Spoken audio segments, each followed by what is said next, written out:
What is your impression of Elevator or GoGo working here technically? What do you think? I've been very impressed from the moment I walked in the door. There aren't very many places like this in West Michigan or even beyond that where you can have sort of a one-stop shop of professional audio visual uh, performers and tech people. So I'm really happy that I got the chance to do this, and it's been I've been felt very comfortable all the way through. We don't make videos, music videos. We shoot performers live.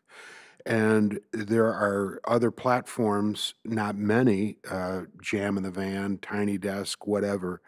How important is a format like ours to you as a musician? For me, I feel like it's very important. Music videos can be helpful tools for an artist, but performance videos in particular are even more helpful, especially for independent artists in a scene like we have here in West Michigan, because it gives your audience a chance to get to know you better as a performer.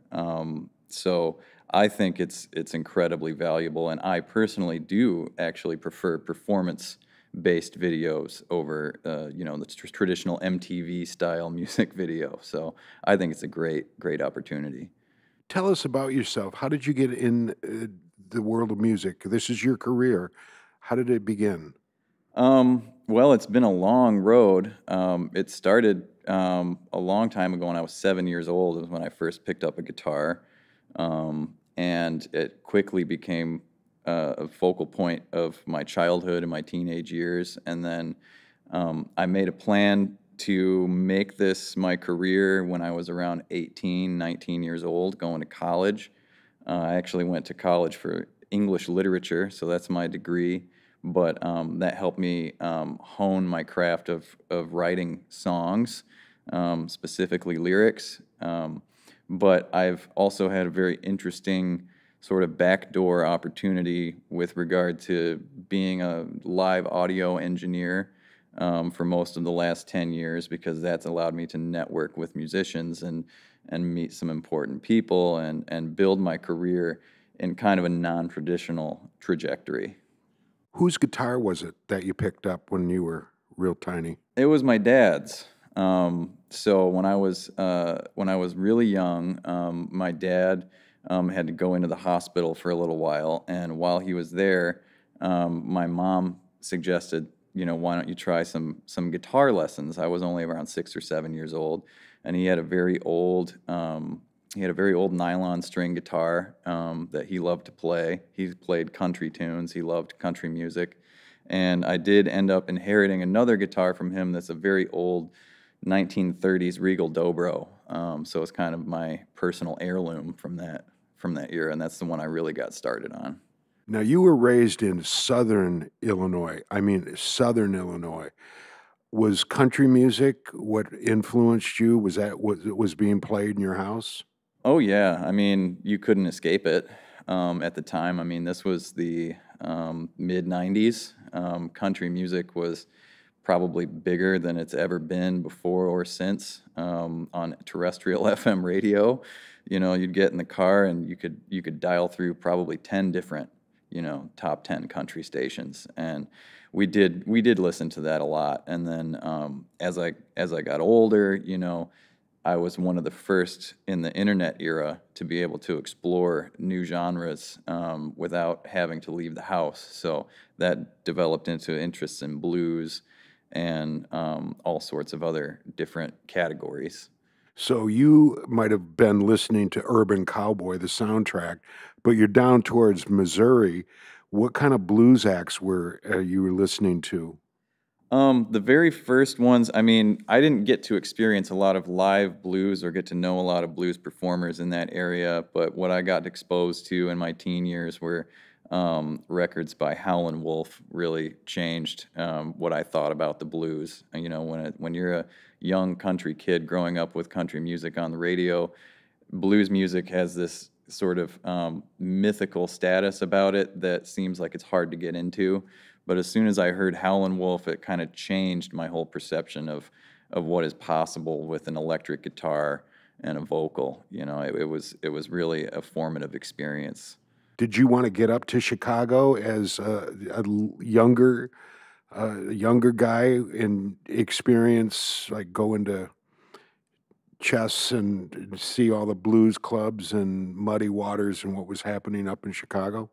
Yeah, I mean, when I was that age, I had started thinking about college, and I really only applied to one school. And the funny part is, I applied to be a music major. And when I got there, after taking years of guitar lessons and even teaching, learning classical guitar, I ended up failing those auditions. And I had only applied to one college, so I decided, you know what, why don't I just transition into a different major? But that's just kind of like how I wound up there.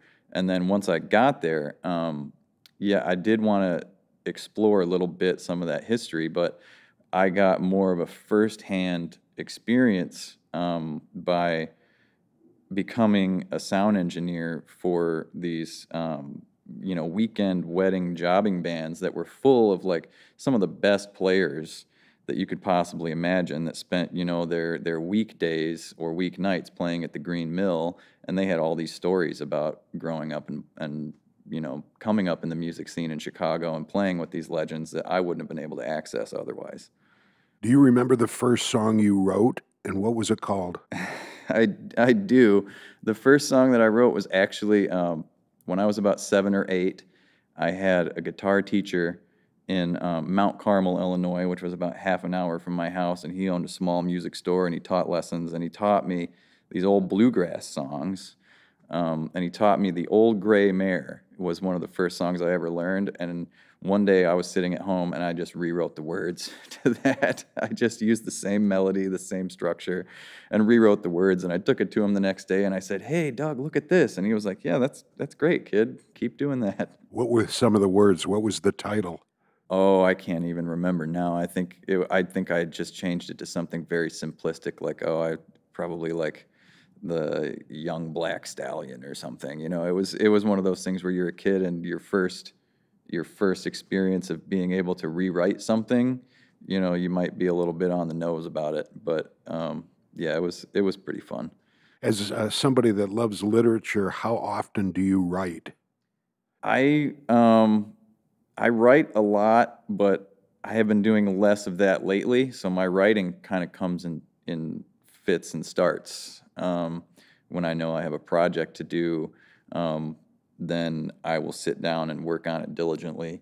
But when I'm writing songs in particular, I tend to start with a melody or a chord progression, and then I add the words kind of after that. So I try my best, and this is really important for me as someone who studied poetry a lot, to find the right scansion, to find the right syllabic structure that'll fit that melody. So I'm not jamming too many words in, so I can focus on what I really want to say and not have to just edit and edit and edit things over and over and over again.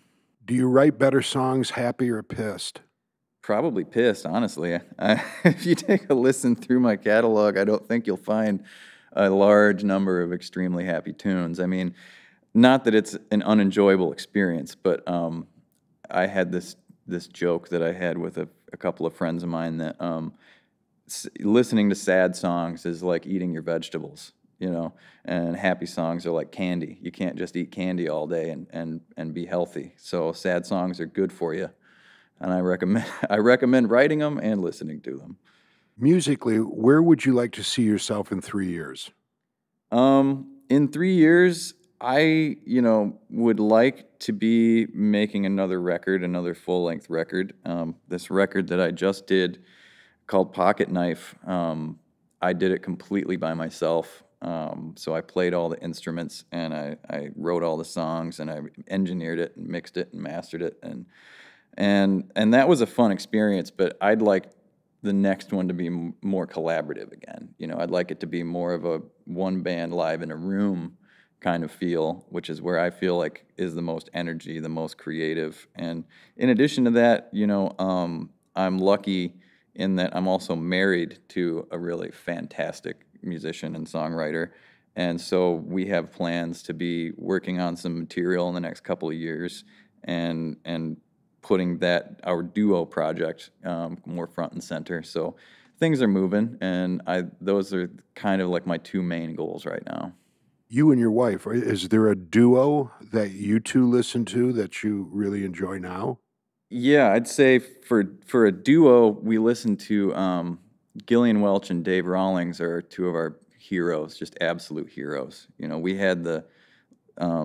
were lucky enough to get tickets to see them playing at the Ryman Auditorium a couple of years ago, and that was an amazing experience. But what I think is the most impressive about them as songwriters and musicians is their attention to craft and their kind of like old school way of taking their time with something. You know, those two never really rush to put out a record. They don't rush to write material. They kind of let it simmer until it's just perfect. Boy, you bring up those 2, I think you're on your way. I mean, that's some purity right there. It really is. Yeah, I don't think that there's anyone else in the world of country, folk, bluegrass that you could point to and say, you know, this is a more perfect pairing. You know, I think those two are the perfect pair musically. Their voices blend together. Their philosophies about performing. It's a pleasure to watch them, and they're very inspirational for us as musicians and give us something to aspire to. Is there anybody you'd like to thank?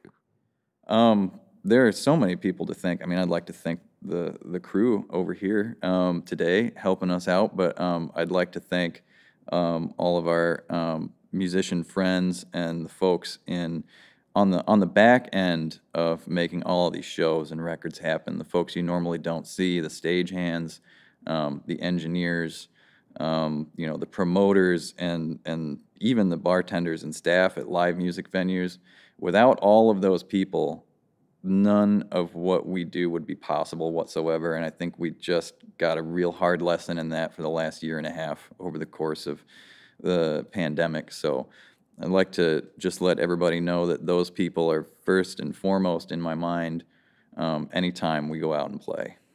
Well, please tell your friends about us, and God bless and good luck. Yeah, thank you so much for having me. I appreciate it.